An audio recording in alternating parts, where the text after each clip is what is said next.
Good morning, everyone. Welcome to the Meriwether County Board of Commissioners meeting August the 11th, 2021 at 9 a.m. I'll call this meeting to order. If everyone will stand for the invocation and the pledge of allegiance. If y'all would, please bow with me. Father, we just are so thankful we can stand this morning and call you Abba, Father. And Lord, we just ask that you would lead and guide us in this meeting as we go about doing that would be becoming and upholding your name, Lord, here in Meriwether County. Lord, as we go forward, just undergird us and give us even the strength of our convictions to follow through, Lord. And as always, Lord, forgive us where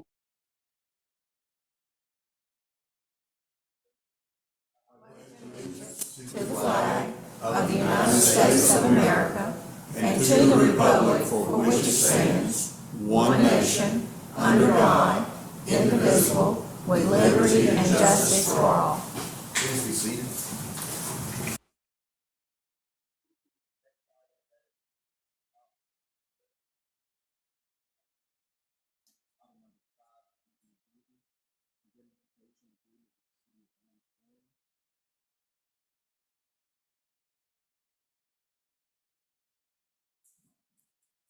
Is there anything else needs to be?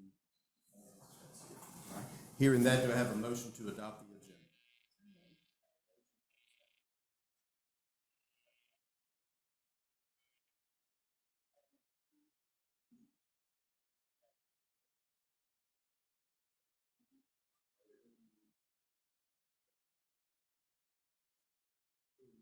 A motion to accept those minutes?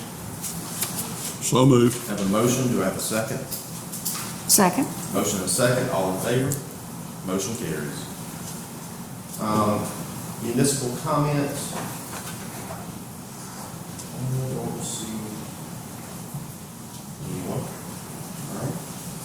Constitutional officers, I don't see anyone. No need for public hearing. Item number 8, unfinished business. Item number 1, appointment to the zoning board of appeals to fill unexpired term for the end of January 5th, 2022. Chairman, Commissioners, I did talk to Mr. Womack, who was at the meeting last time, and he was to send me a bio. I have not received that yet, but he is interested in being appointed to that board if the board sees fit. Do you know his first name? I think it's Mike Womack. Hearing that, do I have a motion to appoint Mr. Mike Womack to this board? I have a motion, do I have a second? Second. Motion and a second, all in favor? Motion carries. Thank you very much. Thank you. All right, next item, new business. Item number 1, 2021-2022 budget presentation from the Meriwether County Water and Sewage Authority. Mr. Laird. Good morning. Everybody should have one of these. Looks like that, I think. You know, and I got some extra ones here. As per our intergovernmental agreement, every year we come to you with our operational budget, and this year it hasn't changed very much. We know we're going to have we're increasing our residential customers by a few because we just have used the available pipe we had and have run another 1,400 feet down Roswell Lee Road. And so that'll use all the pipe up that we had on our project up there. Everything on the budget here is the only thing little things we've changed. We've plussed up the accounts that we're going to be seeing some increases in. We anticipate the new industry coming along somewhere after the first of the year, and we have gone ahead and put out to bid the contract to connect that industry up to our system, and realizing that the one other entity up there in the park would like to connect on to our sewer system that's going to operate the restaurant part up there that's going to do that. So that's gone out to bid. It'll probably be another 60 days before we start getting bids back from that. Our tipping fees have gone back to what we call a normal amount. They dropped down a little bit during the past year, but now they're back up there. So they're keeping up with our bond payment. And we still get a little bit more of we got a little bit extra to do some small projects. So we've been doing those projects with the tip and fee money. Anybody got any questions? Mr. Chairman, I do. So where the tipping fees, that amount, is that for the entire year, the fiscal year? Yes. And you said you're generating enough to pay your bond, and the bond payment which you got here is per month? That's per month, right. For the bond payment for the whole year would be $689, $124.96. Sorry, And say that that again? gives us about, we get about somewhere between $20,000 and $25,000 per quarter more than the tipping fees are. So we're able to use that money to do some of the projects like we did Roswell Lee Road. That was $29,000. So we were able to do that out of the tipping fee money. Larry, you have the tipping fees, 25 per ton, 103, but then down below, you have tipping fee estimated per year, 840,000. So the 103 is not. It's per month, right? That's what I'm trying to get clarity on. That's per month. Yeah, per quarter, because we get tipping fees per quarter. So the tipping fee, the 25 per ton is per quarter. Right. So that's how much you receive per quarter. No, now that's what we received, that's what we anticipate will be the whole year.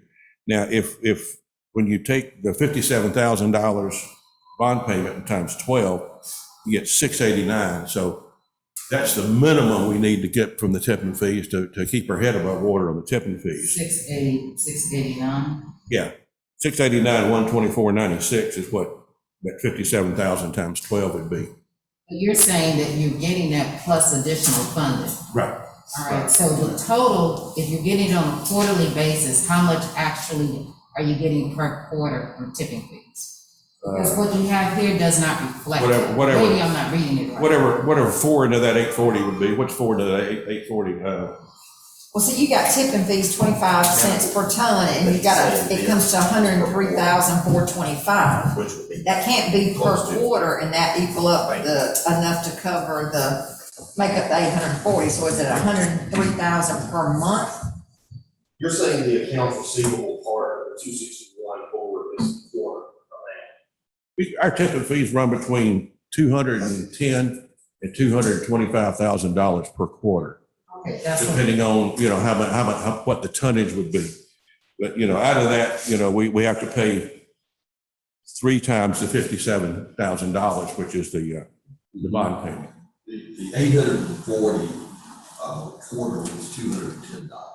Yeah, and it runs anywhere from $200,000 to $225,000, depending on how many tons, it took in. so you just did an average of the 103, just to say, in case you don't get that amount, you're gonna at least get 103. Is that what you're saying? Mm-hmm. Okay. I'm confused too. Well, I mean, it's good to know what you're getting in tipping fees, what you're getting from commercial customers and residential customers. So I see that breakdown, but when I looked at the 103, it just did not seem you were getting enough to Yeah. pay. Right, that's the amount that we use to help our operational side. Okay, If, our intergovernmental agreement between the Water Sewer Authority and the board allows us to use that 25 cents per ton to help operational side of the house, because with only a limited amount of customers we have, if we tried to dial those into the amount we're paying, like for the sewer type, our sewer prices would be way out of line. So we use that 25 cents per ton to help offset that and run the system. So the reason that ended up at 103,425 is you were trying to balance your revenue versus your total operating costs Right. here. And your numbers down below show your bond payment, and then they show your estimated tipping fee per year. That's correct. So this is almost a second Yeah, calculation. the bond payment, we figured that kind of separately from our operational side, because it's just something separate. All the workshops I've gone to with the Water Authority and the rural water, when I sat down and tell them that our budget is determined by how much tonnage goes into the landfill, not by how much water we're selling. So it's kind of like a disconnect where most systems do their budget because they realize how much water or how much wastewater they're processing, where ours is a little different. Thank you. That gave some clarity for me. I appreciate it. Okay, thank you. Anyone else? Anybody else? Thank you, Larry. Okay, thanks. All right, item number 2, confirmation of ambulance purchase. Yes, Mr. Chairman, Commissioners, we have a chief here today, if he would, come up. We, back in July, the board approved the purchase of a new ambulance, and due to the turnaround time of the chassis and everything else, the board asked us to look for additional units that could be put in service immediately, because our plan is to receive the new ambulance, and at the time it comes in, we would be back to the board to recommend that we order another chassis at that time, which we would then use for a remount. But we had to try to get something in the meantime. There were some ambulances that the chief and Brand and others had identified, and we put a bid in on them, and we didn't get that bid. We were somewhat disappointed because it was some really nice ambulances, and they were very well equipped. So Chief and the guys kept looking at it, and the bid that had been offered on that, they didn't meet their time frames of getting their dollars in. So they went back on the market, and we were able to purchase those units. And I'll let the chief tell you a little bit about them. But here are the ambulances. That's what we're going to take a look at. These are actually probably as good or better than we have in our fleet already. It is. And so Just a little bit about them. They originally wanted $105,000 a piece for them. We got them for $90,000, which sounds high, but I want to hit a couple of items that came with it so you'll have a better idea of why I feel like we got a pretty good deal on these. They all came with 12 lead monitors. That's 3 12 lead monitors. That's $20,000 plus each. They came with 2 striker stair chairs. Those are $6,000. And they all came with the striker power cots, which new are $19,000 a piece. And every one of them is fully equipped for ALS. So basically, we've got them sitting over there now. We're taking anything that's expired off of it, and we're going through them and getting them ready to put in service. And just so y'all know where we're at on that, like I said, Mike Nelson, Chief Nelson, he's doing the inspection of them, taking everything off that is expired and putting anything on there that needs to be there to meet the state requirements. I've got Danny, Chief Stevens, working on getting the old decals off and putting ours on there because the state requires us to identify our operation. I'm working on the tags for the vehicles, so we got to have the tags put on there before they can go in service for the state. And I've got Sandy going over, make sure we got all the lights working, going over the brakes and oil changes so we can start fresh. There again, we got to have every one of the lights operational, which I believe they are. We're still going to go over the brakes and the oil changes and fluid changes and make sure everything's good to go there. Hopefully, it depends a lot on the state when they'll come down and inspect it. By the end of next week, hopefully we will have them ready to be inspected, everything done on them. Y'all have any particular questions about it? You know the mileage on them? Yes, the lowest mileage is 90,000 and the highest mileage is 130. what are some of our frontline units running mileage wise? The highest mile, I got 2 that's over 400,000, and I've got 2 more that's over 300,000.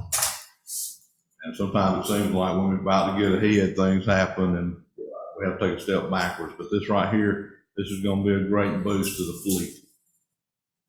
Then, as Mr. Theron mentioned, the ones we take out of service, we can set them out for our next remount, which I think saves us about 30% on the cost of another ounce. So we'll take our best boxes and have them remounted. And we should be able to do this annually, where we won't get to where we have ounces with 400, 300,000 miles on them, that we're still running out there on the front line. I have a question, Mr. Chair.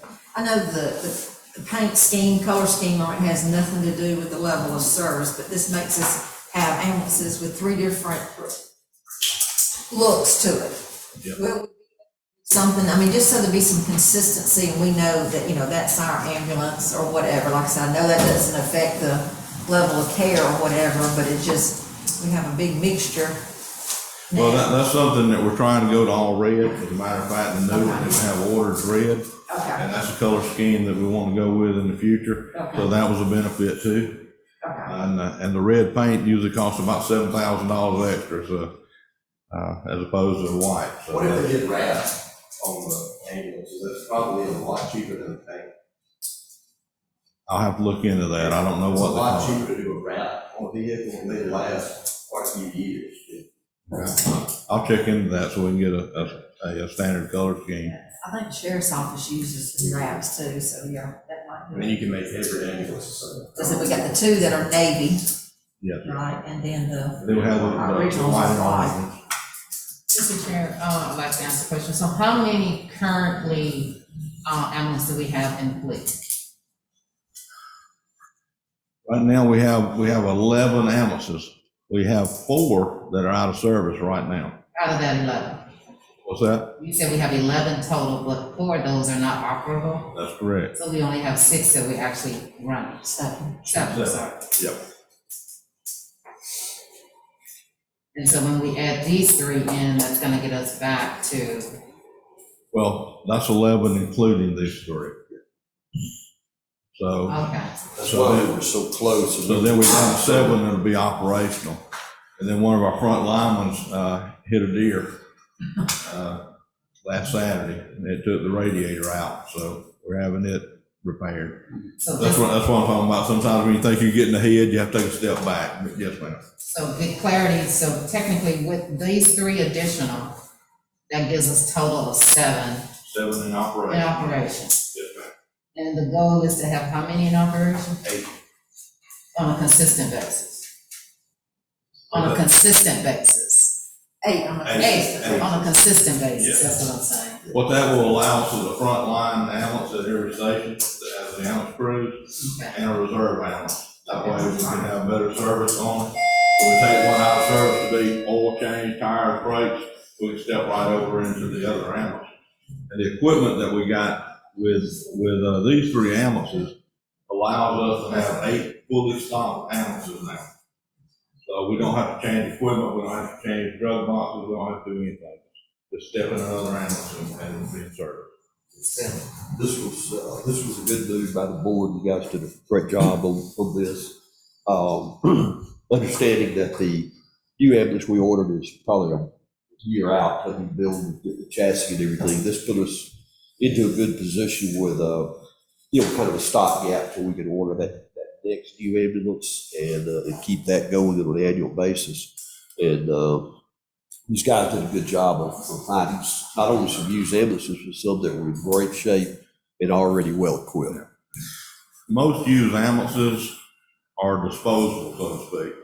People get them and they use them till they're no good anymore. We were blessed to find these 3 that were in great shape and mileage wasn't too bad on it. So I feel blessed to have them in our fleet now.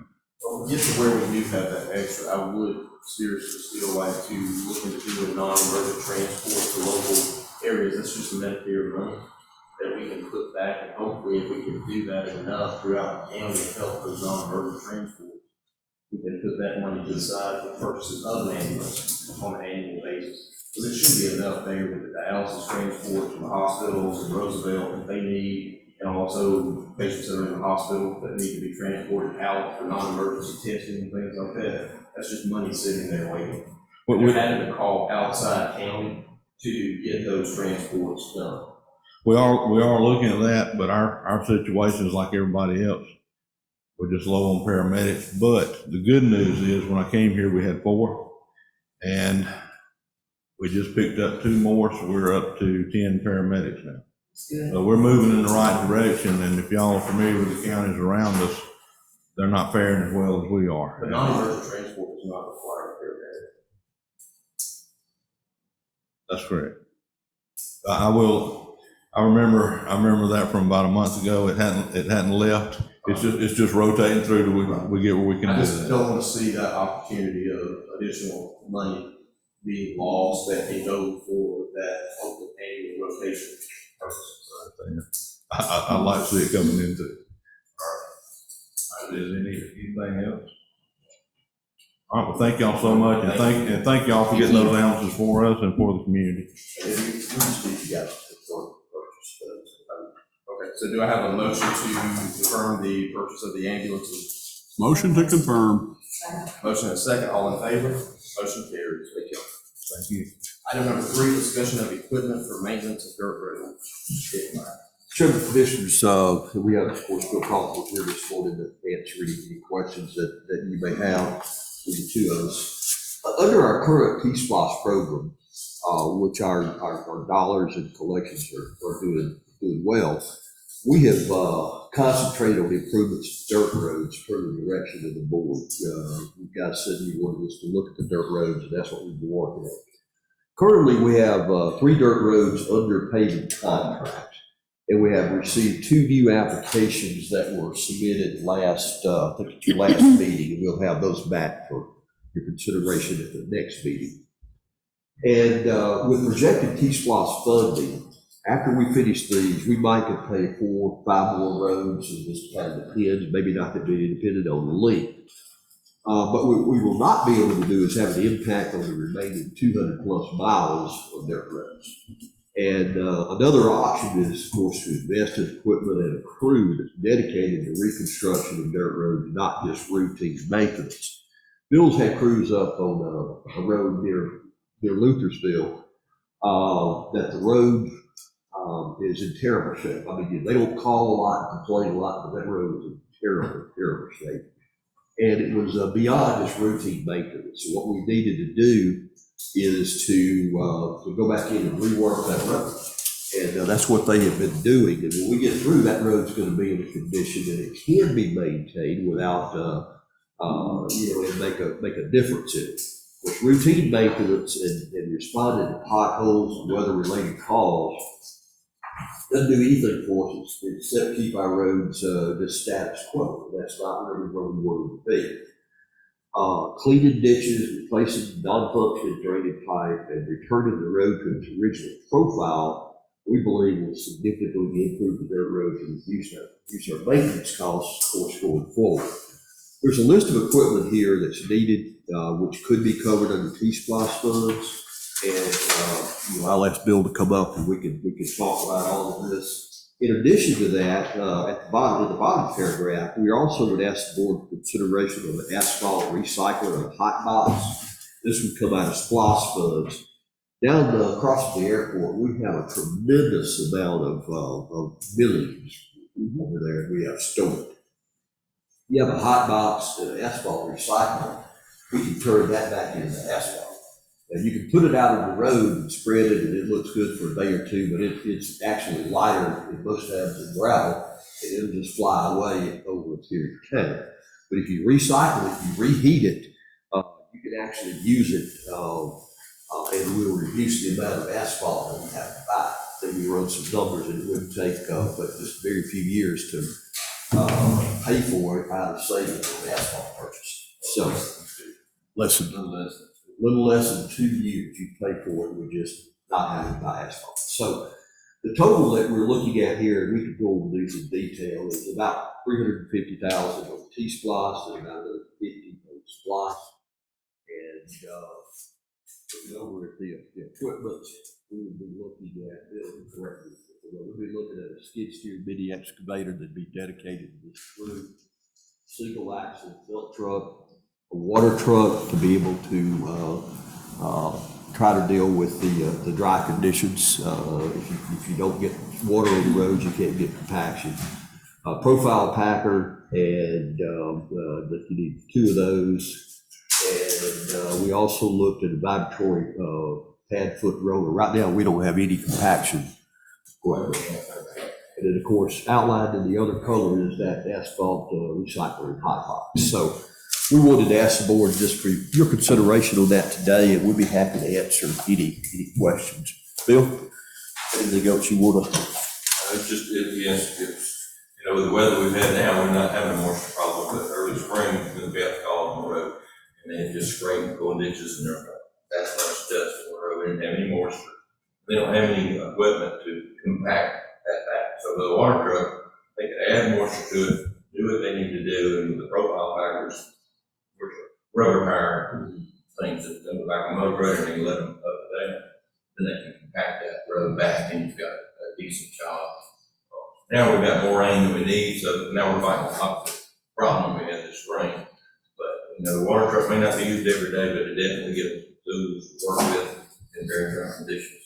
And compact, even if there's moisture on the road and they're being able to scrape, those profile packers can compact that material back instead of leaving it loose, in case you get a rain behind it. That's kind of the things we're thinking about. Give them more tools to work with instead of wait on the weather, watch the weather, and then try to make a decision. Mr. Chair, I have a couple of questions. Asphalt recycler, at $70 a ton if you buy a hot mix. Here it is for nothing, other than the cost of that machine. My questions are I have a couple.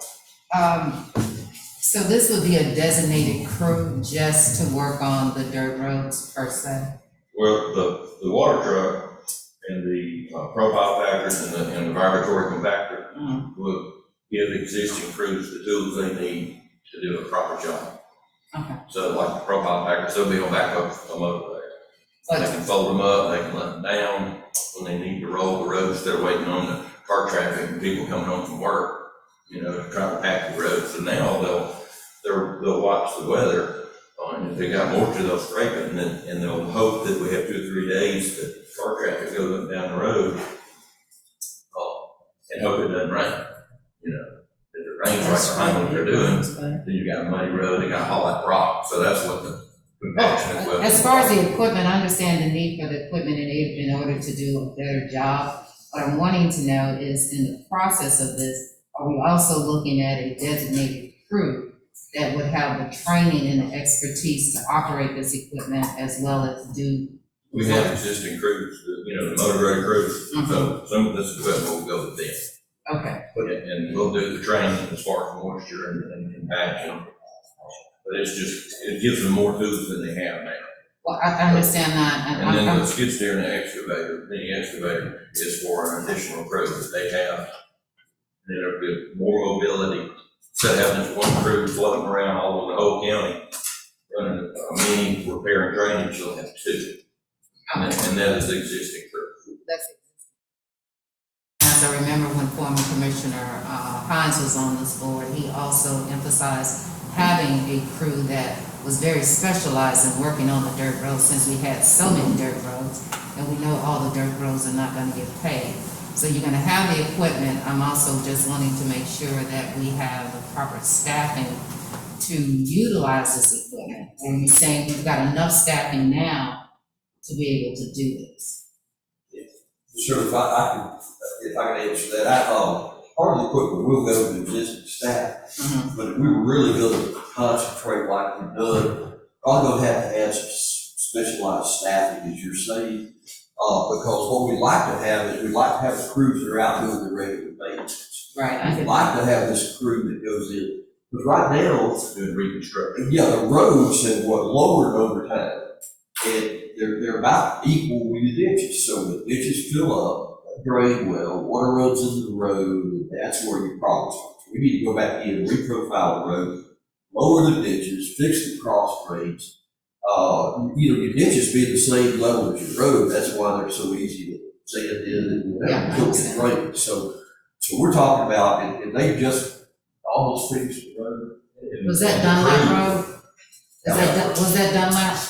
Calvin Murphy. Calvin Murphy Road? Calvin Murphy Road's been a problem forever. We've been working with Devoria Yes. as his crew, and he's a crew leader. So he's sort of like a supervisor running his other crew doing that stuff. So we've gone and replaced 5 or 6 cross drains, cleaned out tail ditches and stuff. So now we're ready to start pulling ditches, cleaning and then pulling the ditches and getting the road back to a decent profile. And once you get those roads like that, we won't have near the problem that we had. Now, if you go out and scrape and it rains and you don't have anything corrected, it's undone in a matter of a week. This could be something that, once it's done, it could be done in the spring and in the fall, hopefully, and we won't have to fight with it. And if you get the proper crown on the road and proper drainage, they'll last much.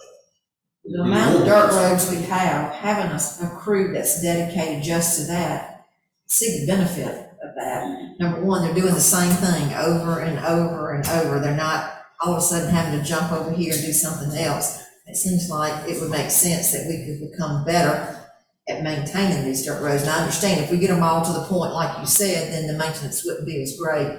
But until we get to that point, if we had people that could just work on that with that equipment, and they don't have to all of a sudden load up that equipment and run to the other side of the county, it just seems like the consistency would give us a better end result, it seems like. And somebody mentioned something about a crew for, I don't think I saw it in here, but maybe Darren mentioned it when he started talking about it. It just seems like that would be a good idea to do it. Of course, you got to find those people too.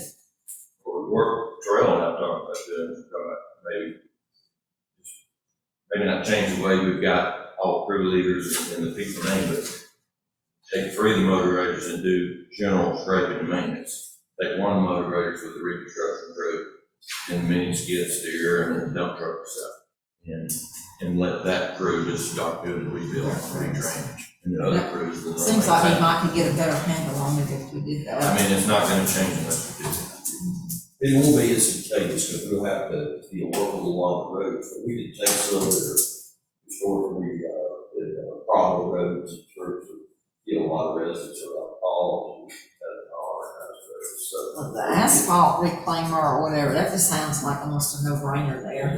For this amount of millings that we do have piled up down there.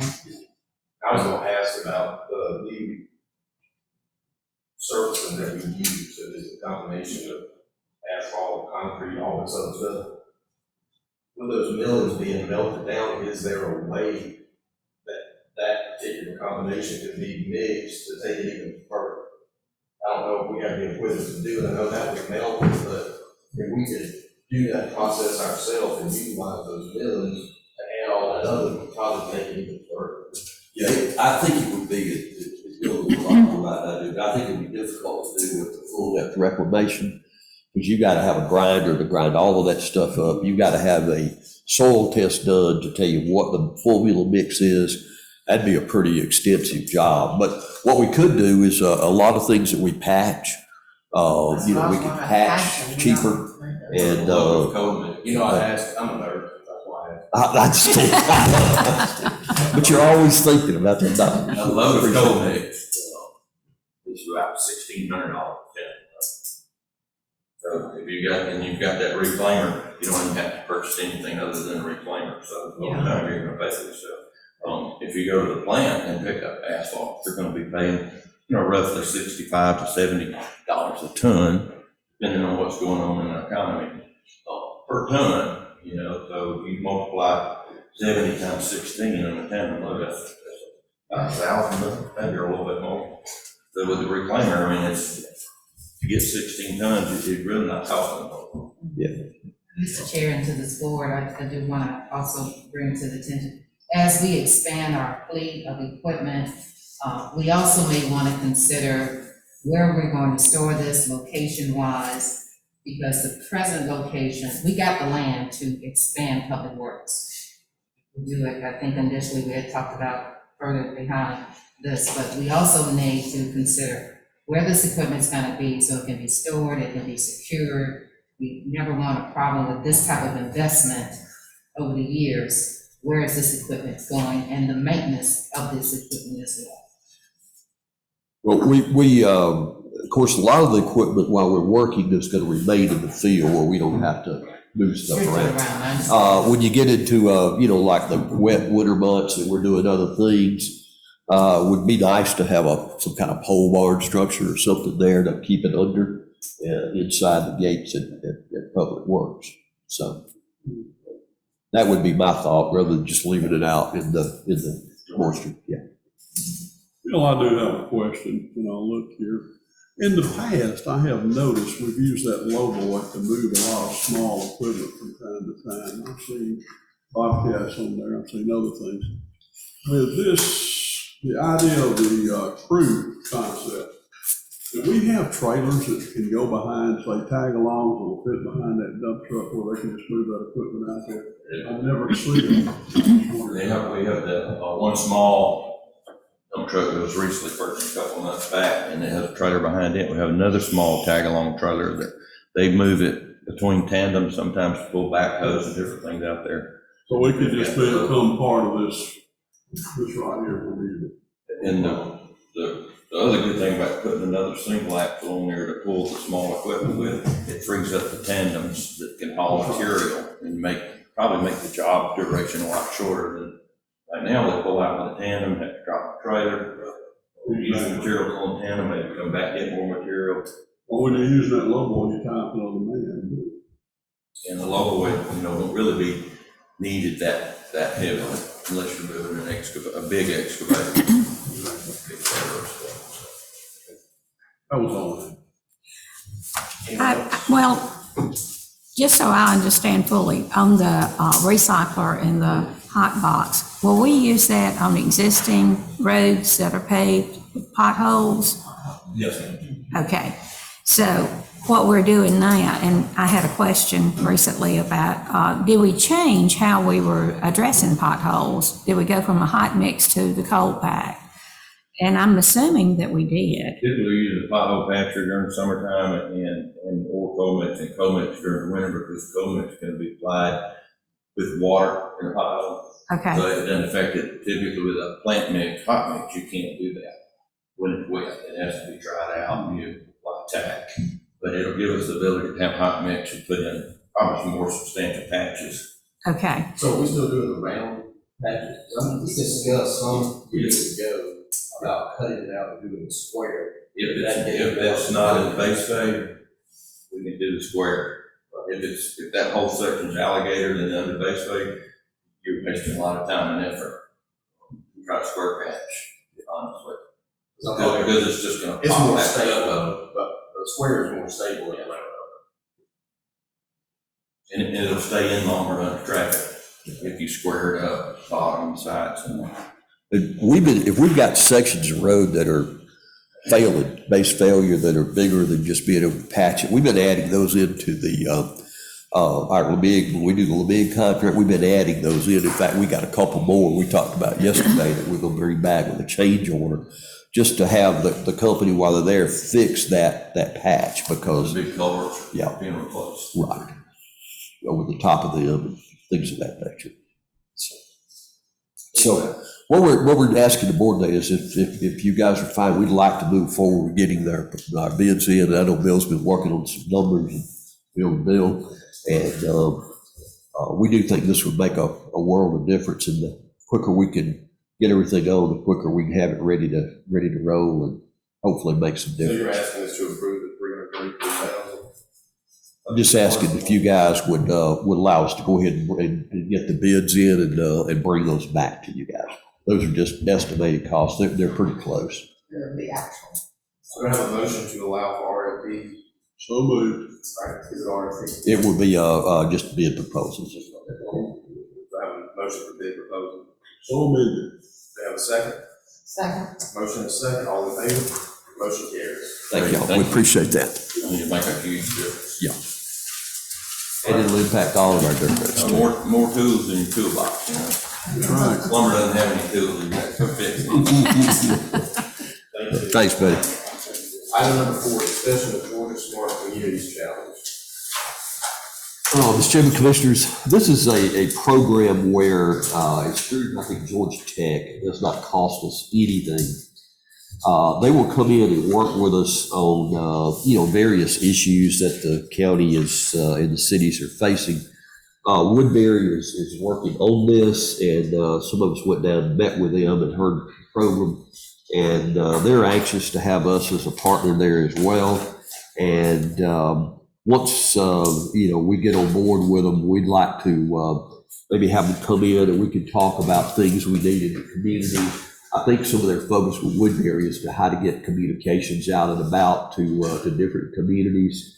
And, they have a lot of expertise on that and have a lot of resources. And we would recommend that we, approve to become a part of this group. Like I say, there's no cost to us out of pocket on it, and they will help us, look at associating different technologies and even beyond communications. We talked to them about there may be some other things that the county may need some assistance on as well. And I think, Vice Chairman McCoy, I think you were there at the meeting. And so what they want to do is, they want to network in regional communities. Right now, I think they're looking at maybe Zebulon and Pike County to also be a partner in this.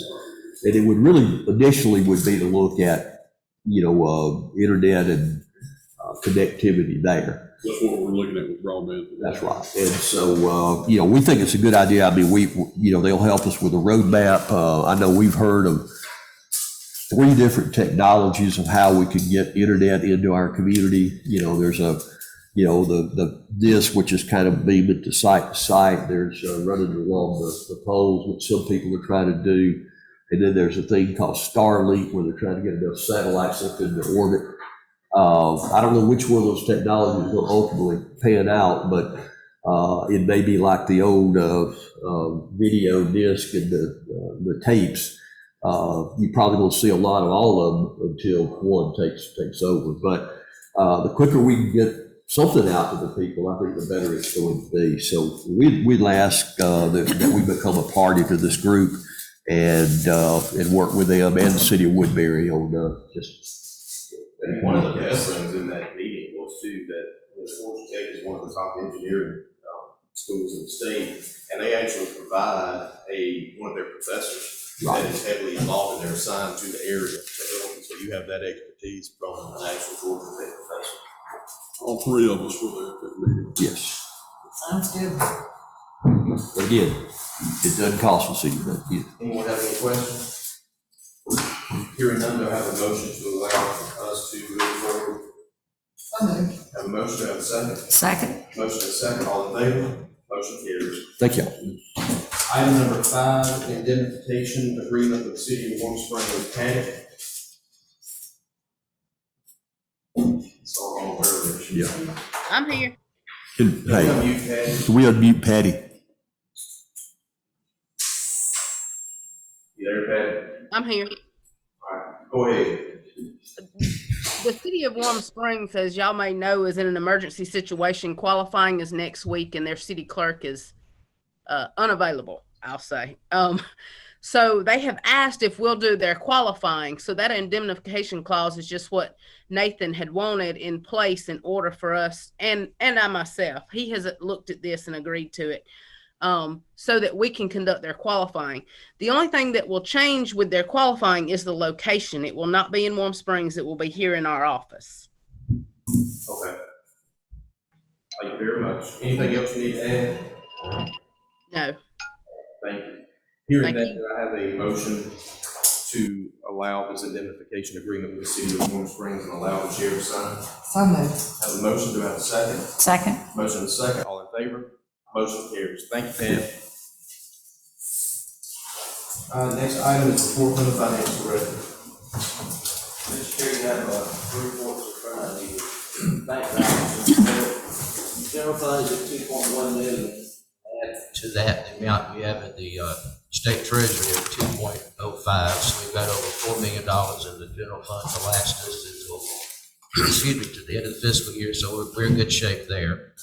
We do have enough money in the T-Splosh, 2 T-Splosh funds of $1 million to cover that equipment, plus the ongoing repaving project, plus any more in the spring. And we're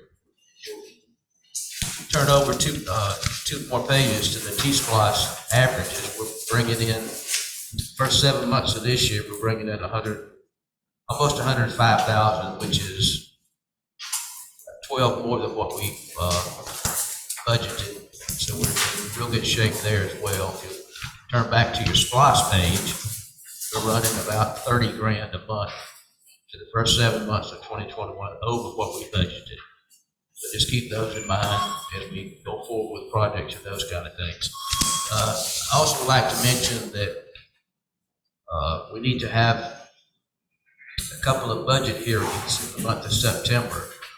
And I'd like to partner those with our regular scheduled meetings on the 8th and the 28th. The 8th would be just to introduce the budget. Of course, I'll have a copy to each one of you guys before that date. And then on the 28th, have the second hearing and then approve the budget. So you just said the 8th and the 28th, and then was there one more? No, the 28th will be the final. We'll mention we have tentatively scheduled a meeting in August. I forget the date. August 30th? August 30th. To approve the property tax digest. 30th or the 31st? The 30th at 4. And that's, as Bill said, that is tentative. Hinges on being able to get the digest. Okay. I just received an email this morning saying that there's gonna be a request for a 3-week extension. So I don't know how that's gonna affect y'all, and we'll get it to us. Just look at that yet, but we will. Mr. Chair, I didn't hear that. That was a 3-week extension from where The tax commissioner sent an email to all of us this morning saying that she was gonna request a 3-week extension on the digest. I know the assessor's office had worked pretty hard to have their things ready, I think, even earlier this year than last. So. Anything else, Mr. Speaker? Now, with that 3-week extension will put off our ability to get those tax bills out and collect that money another month. Right. It could push you on into January next year too. That may have some cash flow consequences. I'll have to look at that and see. Y'all look at it, let us know. Okay. Do we need to do anything for the hearings on the 8th and the 28th? Do we need to approve those? We'll, since it's involved in our regular meeting? What we'll do is we'll just put them on the agenda. Okay. We'll need to get them advertised and all, too. Yeah, So, we'll do that. Okay. Any other commissioners have any questions?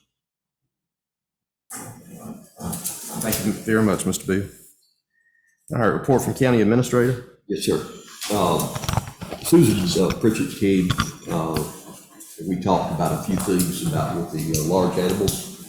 And I kind of had some ideas that we talked, and we agree that those we think will work. I have a sketch that I sketched yesterday, just a very rough sketch, and it's over in the office, and I'll put it over a better sheet of paper. What we're looking at is a 24 by 24 foot pole barn, and it will have a cross between the 4 sections of it. So it'll look like 12 by 12 each. yeah, it'll come through, and we'll have areas like this. So then we'll put solid walls up here. This would be able to house an animal here and separate them. And then what we're going to do is put a perimeter fence around it. I'm thinking 4 foot of hog wire, with 2 strands of barb on top, maybe a strand of barb underneath to keep it from digging. And then that way we would cross fence this. That way each animal would have its own grazing area, would have its area to be separated from the other. And we can decide whether or not we want a slant roof or what type of roof it is. What I will do is I will finish drawing this, and then we'll get some cost estimates on it, and I'll bring it back to the board to give you a cost estimate. I need to look and see how much land area we got. We tried to put in about a ½ acre. I need to just seal the ground and have a ½ acre there. But she agrees this would work well, and she was one to talk about the separate them out, and I thought that was a good idea. So we'll have this drawn out, and we'll get some material cost of it, and we'll bring it back to the board. So I wanted to mention that to everybody. She had said there's only 3 or 4 cases a year. Yes, like that. But we also need to figure out if they are large animal. We know what we do with small animals as far as adopting and doing what like that too. So we're gonna have to figure out what we do with the large animals too. We're gonna adopt those out too. I said, don't claim them. Right. We can't just keep them. If we hold them for certain period of time, then, they become basically the county's anyway, even if, the owners don't come forward. And at that time, I'd say we do adopt them out. I know at one time we had a lot of, issues, which, we had some of those we had to deal with, and we finally got rid of them, but, that's the reason we wanted to separate it out of how you and the pig work together to save people. It might be interesting. But anyway, that's what we looked at. Mr. Chair, I have a question. So, do we have an ordinance that address that procedure and process currently? Because you said earlier, if after a certain period of time, what is that certain period of time? It becomes the county. And then is there any, we've got to feed the animals, all that extra cost that comes in. So if let's say we have the animal for 2 days, that's manpower, that's food, everything. How do we recoup that? Or if we wind up, no one claims it, then as I say, adopting or finding a facility that, there are some facilities I know up in the north end of the state that house big animals, but most of it has been animals that's been in a circus or something like that. We have an ordinance for the length period of the small animal, so I assume that ordinance would go for the large animal too. As far, we have to have it so many days before we can actually do anything to that. We do have that ordinance. And then it becomes, after so many days and no claim, then we're able to treat it and do whatever and adopt it out. So we have an ordinance that address that period now, but does that ordinance make a difference whether it's the size of the animal? So you're saying it doesn't make a difference? I don't think it does. I mean, if it does, we can make that change. And the large animals are gonna follow the line of the agriculture.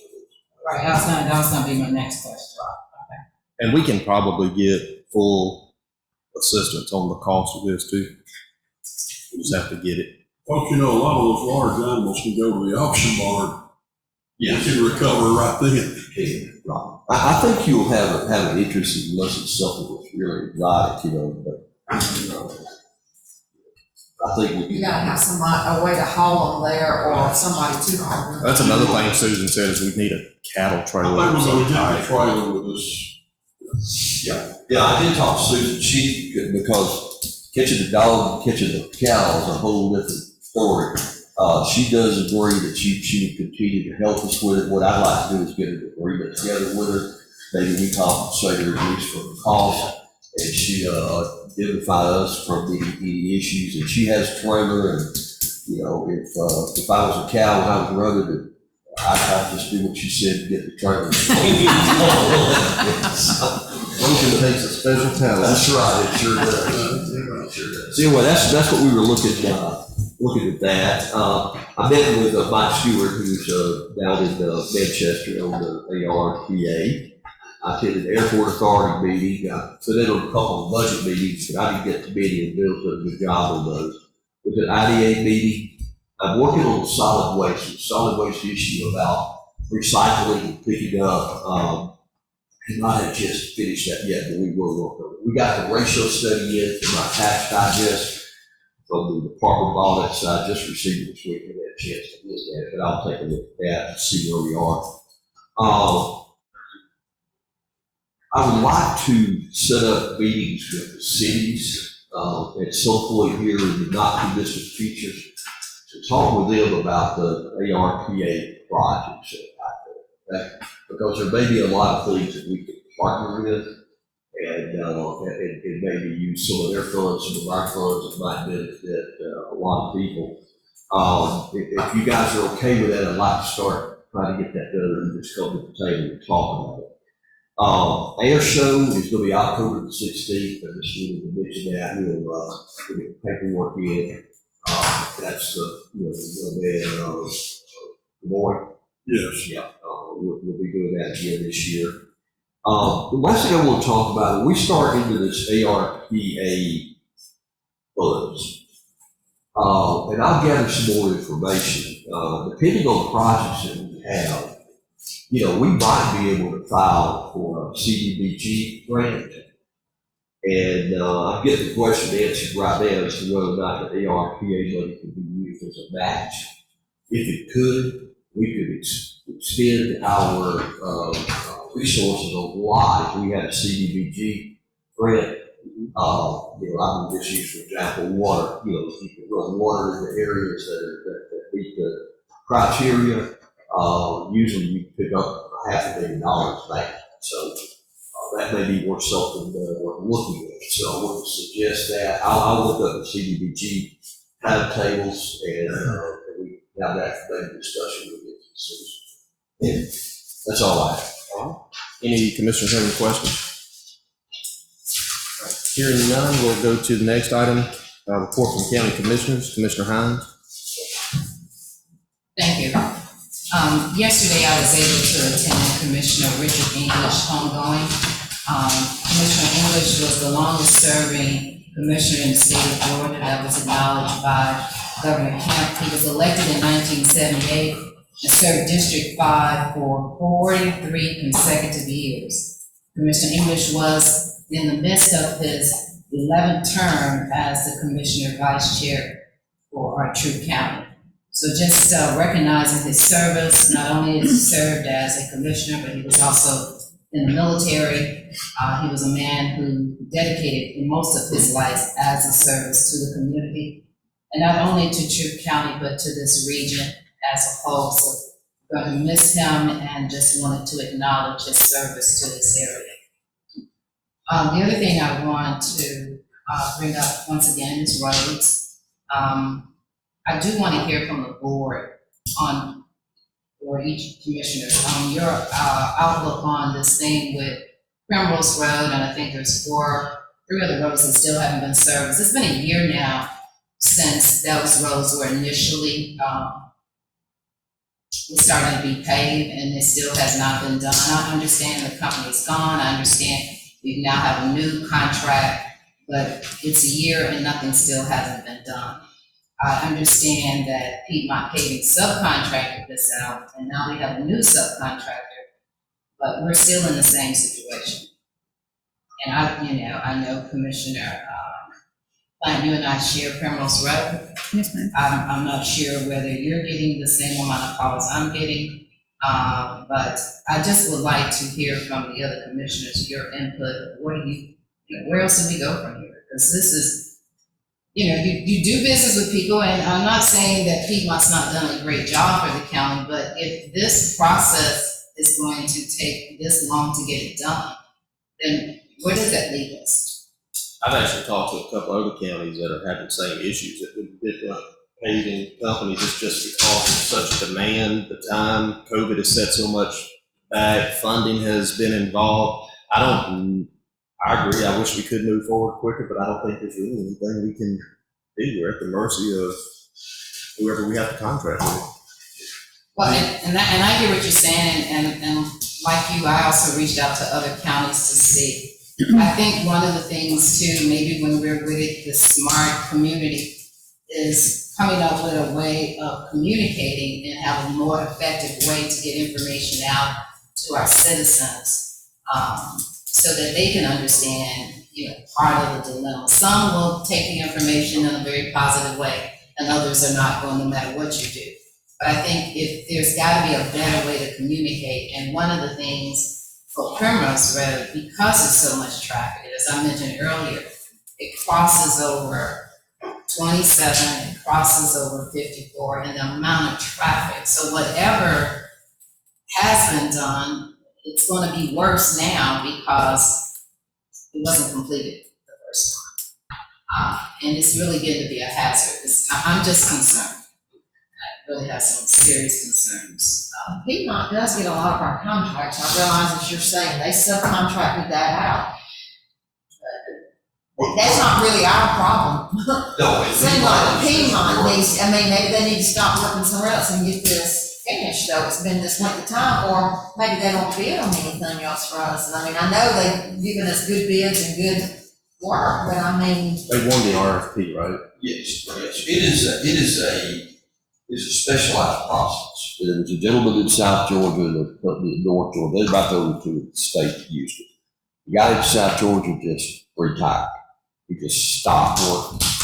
The company in North Georgia took over those projects. But the weather's been weird. Bill and I actually have already slated a call after this meeting today with Piedmont to say, look, we got to get this thing rolling.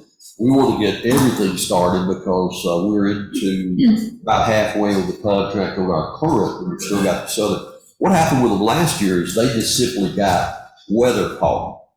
They were able to start, but they did not get a chance to finish. Now, they keep telling us we'll be here very soon, and we're holding them that. We even had a call between Bill and myself, Piedmont and EMS, that we wanted to put, and it is Piedmont's issue to get them, but we wanted to put a little extra pressure on EMS. That's why we wanted to be in the middle of it. And I know, Ms. Shirley, I know you and I, Bill talked one day about, need to get this done this season, and we definitely are working on that. But I'm sorry, Karen, but if all this is done based on weather, I know we've had a rainy season, we're in August, so that only gives us September and maybe October for this process. So they have not even started on our little mid roads. They have not, but that. So we're going to be going into almost a year and a half of not having any work done. We're ready to start submitting the names of the roads for next year in May. So, once again, I understand this full debt reformation has allowed us to pave more roads, but if this process requires such skill set, then is it something, I'm just asking. Yeah, well, and I think when we looked at it before, we said that we can go back and pull the price of going back to conventional asphalt so we could see what that cost would be. It will be substantially more, but that may be an option we have to go to. If I'm really surprised with the way people are going back now and using the full depth reclamation, there's not more companies out there working on this. Because really, you had a couple of people who were doing it, and it had kind of faded into, wasn't used a lot. Now it's come back up, so the market there should be available. Have we paid them anything for those roads? No, and the contractor that did the little bit of work out there is not going to get. So with the conversation that you and Bill are gonna have with them today, can we be a little more pushy and tell them that if they don't, that the board may consider retracting the offer and doing another RFP if they can't meet the standards or meet what they have told us they could do? Well, there's a couple of factors here that COVID, and it both goes back to COVID. Number one, maintenance items out there are terrible for them to get right now. Nobody's producing. The other thing is labor is horrible. Nobody wants to work. GDOT has a flashing board. Yeah. It's like incredible. Well, we heard the other day, the railroad is now offering to one of their employees that will recommend somebody to work. We have a neighboring county that's offered $1,000 for their employees if they will recommend somebody. Now, look, nothing wrong with this at all, but I'm gonna tell you, my brother-in-law went through a Wendy's drive-through, and at the drive-through, they had $100 bonus to come to work. Everybody's looking for it. It's bad shape out there. But we understand the issue, and we've been pushing it too.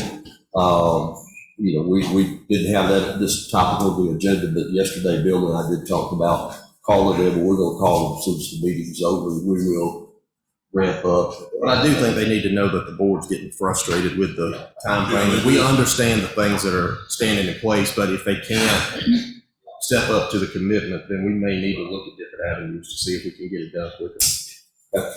They need to know we're not just going to sit back. I was about to get a schedule from Sam. Yeah. The people yesterday, and he said he was checking our, Yeah. trying to push it every week. And we keep getting a couple of weeks, and a couple of weeks started going by, so we should get this done. Anything else? Yes, when will we know, or have we received any information on the redistricting? I know they're waiting for the census. I've been trying to get information. I see where ACCG has been posting a lot of stuff about redistricting.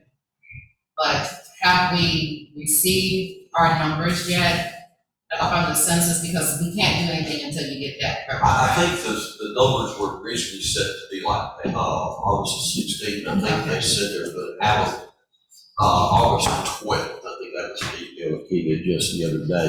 That they thought the figures would be ready August 12th. So we Tomorrow.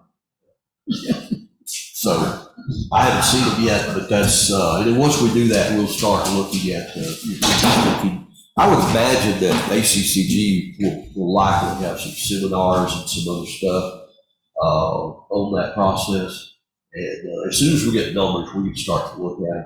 I don't think ours is going to be that much of a change because I think while we've had some growth overall, we haven't had a phenomenal amount of growth that it may take to start changing the lines. You may have to tweak one here or there, but Just the way what we had to work with during, to get the numbers, I'm just not sure the numbers are gonna be accurate anyway. but I think we're supposed to get those numbers tomorrow. When we do, I will forward this to you guys. Because we gotta do lost also, you know. We have to do lost renegotiations as well. That's all I have, Mr. Chair, thank you. Mr. Plant, Nothing. Mr. Hadden? Just one thing, I had the opportunity to meet with some officials from GDOT and, the railroad last week. Commissioner Toy came over some issues that are affecting our county. Representative Buckner and Senator Robertson got together with Carolyn. And basically, some of the things that came out of it was, we've had issues with crossings being blocked. One most recently for a long period of time was in Gay. And the end result is our 911 now has a contact number for the railroad. So if there are crossings blocked, issues or whatever, it needs to be called to 911 and they have somebody to reach out to and they assure us that they will get there and uncouple the trains or do whatever. The issue is, of course, the engineers can only be on the train a certain amount of time and they have to stop wherever they are. But they also, just Commissioner McCoy said, they don't have enough employees to replace the crews. And the crossings were blocked and gave for 32 hours, which is completely, unacceptable. And they said that it was. And I think it helped just having somebody there to talk to face, and it became obvious that, whoever's doing their traffic control, for lack of a better word, they don't know these crossings. They saw that a crossing was open and gay, but it happened to be on private property and it was a dirt road, so it wasn't a viable crossing. So hopefully we got some things worked out there. The deal about the truck traffic on the roads, GDOT assured us that they would be working with the part of GDOT that does the. Yes. They were gonna be talking with them, Senator Robertson was gonna be talking with them and trying to they took down the names of the roads. We asked for possible tickets, fines, whatever, and there have been some issued. And the main thing is because we were also told that the railroad trestle project is at least 18 more months. So we're looking at traffic detour on the Jute line for at least 18 more months, but they're in litigation now, so they could not give us a lot of information other than we're looking at 18 more months, which is 3 years this month since that project. A lot more wear and tear on that piece, sir. That's right. They did agree to come down and try to cut back some growth along the highway there. It's really hard when you come out Jute line to see back to the right. And I did notice that somebody has cut to the left, but there's a telephone pole, that's in the right. So they did agree that they were going to look at that and do something, but I haven't noticed anything so far. And the other thing that we asked about was, I'm going to get a lot of questions about the roundabout on Judson Bullock. And another guy did call me the next day, and it looks like that project will start the summer of 2023. They will start right-of-way acquisition and everything in the spring of 22, finish summer of 22, and then it would be a year from that date before they would actually start. So while that project is out there, the plans are done, it's still a little ways off. And there's just been a lot of uproar about it on social media for the main part, but we did get some answers. So overall, I thought it was a good meeting. I think if nothing else, we have some contact numbers. And Talbot County also had the issues. And what's happening is they look back, all the issues with the block crossings were Father's Day, Memorial Day, and Easter weekend, and basically their employees are marking off because they're not getting any time off, but they don't have crews to replace them. So they're gonna try to do some better rescheduling of trains around the holiday periods to try to help with that. But Woodland was completely blocked. They used to have 4 crossings. They closed 2, so they don't have but 2 now, and then the other one was in Tarleton. Well, Mr. Chair, I think the good thing about that is there was some dialogue. Yes. As you stated earlier, and sometimes you say people don't know what the area, like it get. It was obvious they didn't know. They just didn't know, so just having that conversation in itself is so helpful. So once again, I would like to say that even on Forest Road, we've noticed a slowing of trucks. So the communicating is definitely a good thing, but once again, I think the signage has been very helpful. I've noticed people now seeing the signage early enough and they're turning away, so we've noticed some improvement. Well, that was one thing, they did agree to try to do some additional signage. And then, of course, the city of Warm Springs is just suffering with the detour because it's very confusing when you get to the roundabout. And they're actually gonna have somebody to work with the president of the Merchants Association in Warm Springs to come up with some better signage at the roundabout to try to help direct traffic into Warm Springs. Because once they hit 18, they get on down there, they're just as liable to go on to Pine Mountain as to turn and come there. I think there's something right in that middle. That's what I asked. I said, can we have permission to put something in the roundabout, Of course, I'd like something really catchy and all that, and they couldn't say that we could do that, but they would work with the association on some kind of better sign. Because that's why, like I said, it makes a difference when you're talking to somebody face to face, but the people in Gay tried to get those trains moved. Everybody in the world called, and it wasn't until Debbie Buckner made a call, and they asked, why was it somebody finally moved when she asked for it to be moved after 10 other people had done the same thing? So overall, it was good. And another thing, just put on your calendar, October the 9th, that will be the annual Harvest Hoedown in Warm Springs. They're working really hard to get that together and getting vendors signed up, and looking forward hopefully from October to December is make it or break it time for Warm Springs, and they're hoping for a better season. That's all. Mr. McCoy? Okay, Ms. Beth, you did a good job with that. Now, the other thing I was going to talk about, and I hope I'm in the same time slot here, the Riverside Inn grand opening. Several of us were down there for that, and I think that's going to turn out to be a nice little addition to Meriwether County.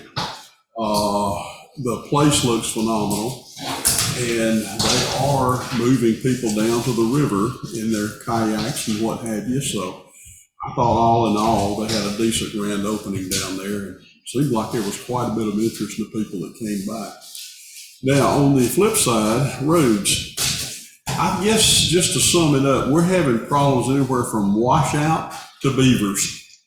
I mean, it's across a broad spectrum as far as our dirt roads out there are concerned. So. And I know all of you are getting calls. I know how that goes. So. The only thing I can say is the response from Public Works and Mr. Bill has been great. It's been phenomenal, really. They have gotten out there and taken care of most of all of this that's come up. So, proud of them. Anything else? No, sir. All right, and I have nothing else to add, so we'll go to report from the county attorney. Mr. Chairman, I have nothing to report unless the board has any questions. Any questions for the attorney? All right, we'll move to public comment. Anyone wanting to speak? Hearing none, we will announce a future meeting, August 24th, 2021 at 6 p.m. Do we have need for executive session? For the purposes of Litigation, personnel, and real estate. Okay. Tax. All right, so do I have a motion to go into executive session for the purpose of litigation, personnel, real estate, and tax matters? So moved. Have a motion, do I have a second? Second. Motion and second, all in favor? We are in executive session at 10:14. All right, do I have a motion to go into regular session? So moved. Have a motion, do I have a second? Second. Motion and a second, all in favor? We're back in at 11:06. Is there anything else to come before the board? Hearing none, do I have a motion to adjourn? So moved. Have a motion, do I have a second? Second. Motion and a second, all in favor? We're adjourned. Sign this maps. I need to